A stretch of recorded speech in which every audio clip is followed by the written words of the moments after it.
I hope you've been fully informed. Yes, Mr. Speaker, I've been fully informed. Mr. Speaker, allow me to also put across that you have seen the manner with which this gender, which is the female gender, the women senators, have to fight in this house. To even be called by their title, Senator Gloria, becomes a war in the house. And this is my concern, Mr. Speaker, because when you are actually putting together a committee that is going to consider an issue of impeachment on the basis of gender-sensitive matters that have been brought. And, Mr. Speaker, allow me, because I think you must protect me from the House. As I said, we need protection, Mr. Speaker. I would like to just execute my case, Mr. Speaker. What is the point of order, Senator Sifuna? Mr. Speaker, I listened to you very carefully when you read the charges against the governor. I do not recall any accusation against her based on her gender.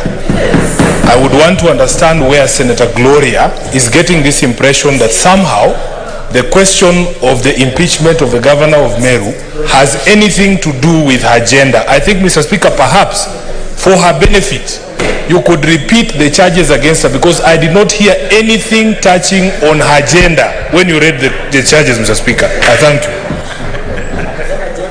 you. Senator Gloria, I know how passionate you are on gender issues, but please do not bring it up when it's not. Mr. Speaker, I have said. Senator Gloria, can you proceed and Mr. Speaker, I have said that the matters that are arising in this case are gender sensitive. Gender sensitive. And Mr. Speaker, I honestly would like to invite the House to come for capacity building when it comes to gender mainstreaming. When I say gender sensitive, it means that the issues might appear black and white to the male senators, while in perspective and in a court of law and in an investigative institution or a committee, you can already see that there are senators who might not be able to catch the gender sensitivity of the matter. So my issue is, if indeed we are pushing to go the committee way, which I do not support, because I think that it already disadvantages the subject matter who has already been publicly persecuted by the other gender. And I think we should really try to ask ourselves, we only have 5 elected governors. And out of these elected governors who are women, we are actually putting together an 11-member committee that is constituted of only 3 senators. Can we at least then get a 50-50 of that committee? And if not, can we at least find a way to ensure that the gender-sensitive matters that keep reappearing on this impeachment, because, Mr. Speaker, I know I'm guided, I'm not supposed to talk on the issues, but there are gender-sensitive matters, including the issue of the office of the first husband.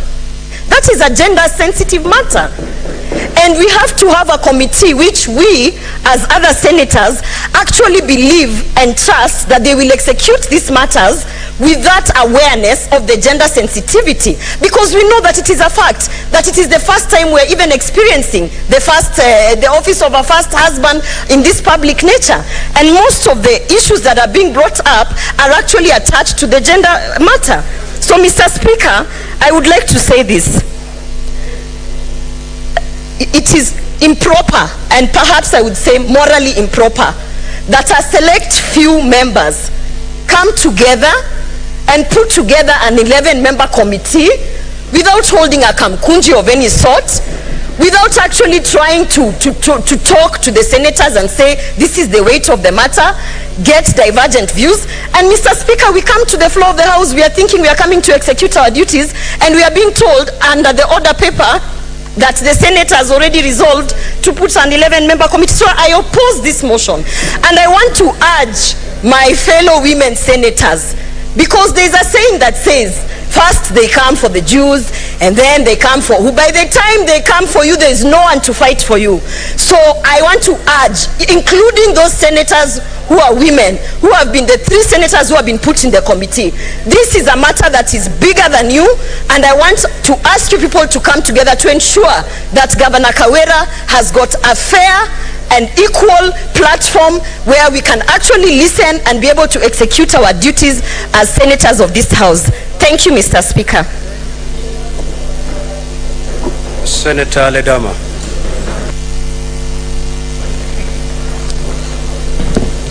Mr. Speaker, thank you. Mr. Speaker, I rise to support this motion on the following reasons. One, I empathize with my colleague who just left, Senator Gloria.